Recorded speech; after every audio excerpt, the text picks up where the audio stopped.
still rake and that sort of stuff. So I like to make it easier for me to garden. So that's why I always ask that they tell us. But it's fun. Well, that's what it's do. And then we're going to work with the West African carpet that is Yep. the little, like, Oh, that little window right there in front? yeah. And it is nice that you can do that, but you know, there's a trade-off as to what what you can do, especially with the big gardens in Essex. And then when You know, I put the bulk of my and when the stuff grape there. comes out, Last year I had 25 tomato plants and that sort of stuff, so I do a lot. But there's nothing fresher than picking something that you Hello, my name is T. Hansen. I'm the co-executive director of Vermont Garden Network.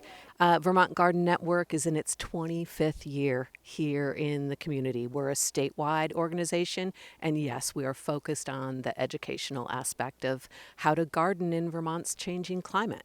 So we really value whether you're gardening in a greenhouse or in a community garden space or in a neighborhood area that is shared. We value that community building so much. And when you're side by side weeding or watering or harvesting, it's just a beautiful way to strike up a conversation with a neighbor, a friend, to share your knowledge. And that's a real benefit of being part of the community.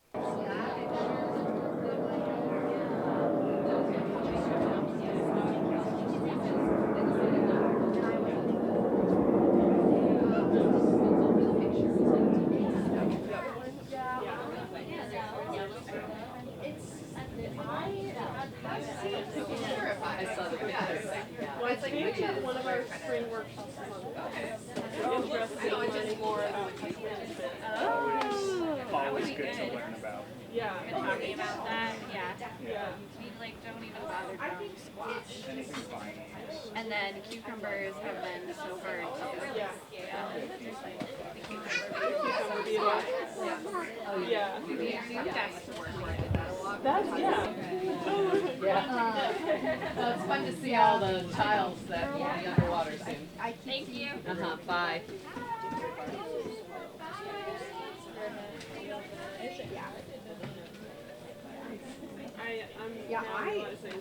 Doing stuff at home, I take care more. And then everything on the back is onions that Walt has seeded? Yeah. Okay. Onions, scallions, leeks. Oh, it's all, okay, but not all. Yeah. And they're only like. Sorry, my hand right now. Oh, I was finding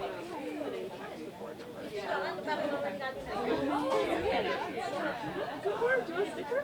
on this place. Thank you. I know. I'm so excited.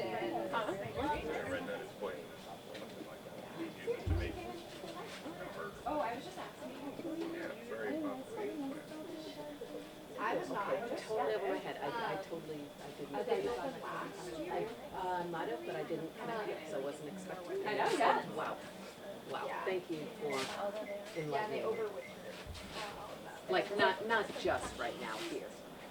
I mean.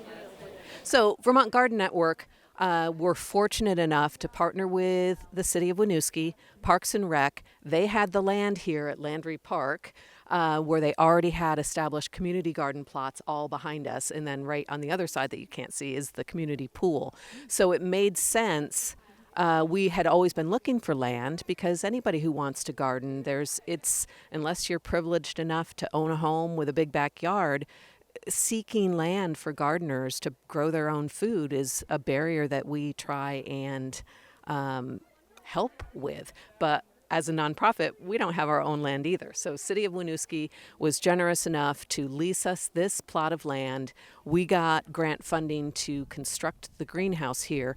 And yes, it's an outdoor classroom. I mean, that's the whole purpose. We hold workshops even in the snow, like a crazy spring day today. You know, it's toasty warm inside. And we teach people a lot of climate resilience techniques. And you can do that with a greenhouse to extend the season. So a greenhouse affords a nonprofit that focuses on education the opportunity to extend the season by growing from seed early so you get a jump start. Even when it's snowing, we can be growing seeds there. And then we donate those seeds out to the community gardens that we support. And so it's a whole educational process how you could grow your own in this kind of setting, or just get plant starts from us, because if we were forced to go to a nursery to buy all of our plant starts, that's very expensive. So we try to do that from seed here and engage the community and show them, like we're doing a soil blocking class today, to show them how they can reduce plastic waste. They don't have to plant in little plastic cells. They can just compress some potting mix together and poke a hole in it, and there you can plant your seed. So they're an alternate way of starting seeds. So like a lot of seeds you'll see are in these like plastic containers, and they just use a lot of plastic. And so actually soil blocking is used in a lot of other cultures, and when you don't have like a bunch of plastic and stuff. But people made these cool contraptions of ways to take like wet soil, and then you kind of just like shove it in there, get it all in the blocks, and then you put it down, and it makes little cubes, and you put your seeds.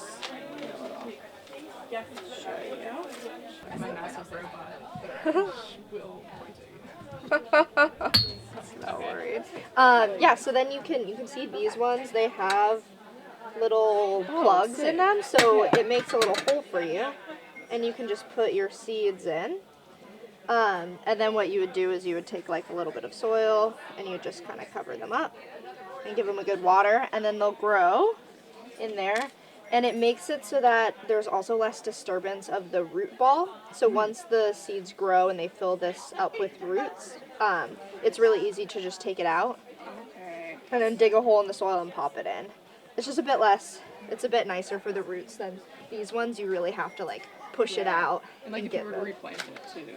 Yes, the cool thing about the different sizes is if you had a smaller seed and you put it into this guy, and then this one grows a bunch of roots and is ready to have more soil, then you can just kind of you can make a little bit of a bigger hole in this guy, and then just pop it in. Hermit crab shells, you just like keep going. Yeah, and then you just keep, yeah, exactly, it's like crab shells, so it just keeps going. It's falling apart. Yeah, so it's just a great way to use less plastic, better for the root health, and you can make really big, there are some machines that will make really big sheets of them where you can use it on a bigger scale as well. Yeah. I mean, to be welcoming to all community, to be inclusive, and we realize there's a lot of new Americans, immigrant and refugee population that love to garden. They have agrarian roots from their home country. They came to Vermont. They may not know the exact planting timetable or cultivars that work best here in Vermont, but we started engaging them with interpreters and saying, hey, here's some pictures. That's what the guide was that you saw. Here's some pictures. Even if we don't speak the same language, we can point to a picture, and if it's a pepper they recognize or a green they recognize, they say, oh yes, we would love to grow this. And so we paid attention. We got all this input from listening to what the community wanted to grow.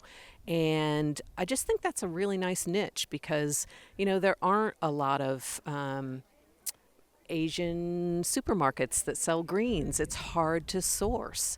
So we can grow them, and we can share that bounty.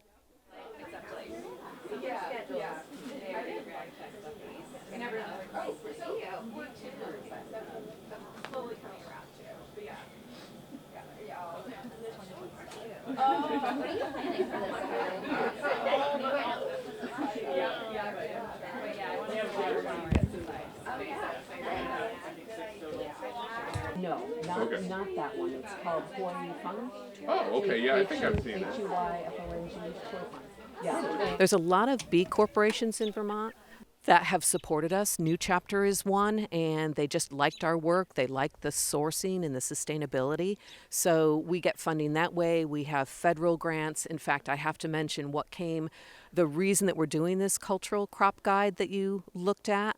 It was funded by the Northeast SARE, S-A-R-E, Sustainable Agriculture Research and Education. It was funded from an 18-month grant from that organization, specifically to get this greenhouse up and running. And then we have a collective garden that we partner with the family room, the Jenna S. Munt family room, to help them grow the cultural crops that they're interested in growing. So we do owe it to a lot of our funders to enable this and empower us.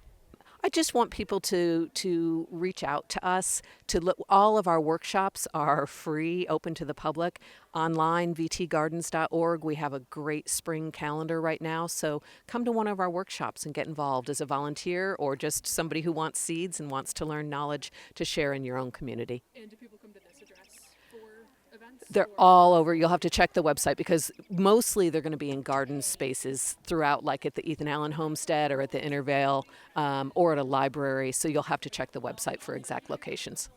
We really appreciate the support and just being embraced with enthusiasm, and people get excited. But you probably saw some children here today and what they're planting, and for youth to know where their food comes from, it's very, very important and really special. Thank you. Speaks 1,000 words. And you know, we'll show it, you know, take it to the family room. It is taking it there. And people will just say, oh, yes, this, you know. Any literacy level too, like you could just like point to the photo and have more of a, Like our loofah. I'm writing grants right now so that the second greenhouse over here that's unused, it will be a hoop house like yours, unheated. But we were thinking of just growing rows of trellis loofah. Like just rows and rows and rows of this, because it's a board. Oh, you should meet her in person too. They, sorry. Say that pronouns. In fact, Just annuals that I'm going to try to just sprinkle either in the soil or sprinkle in a few pots. That was cool. I follow them on Instagram. Really? Yeah, I love it. It's always like, and a lot of times people do like, we have those actions. I did not.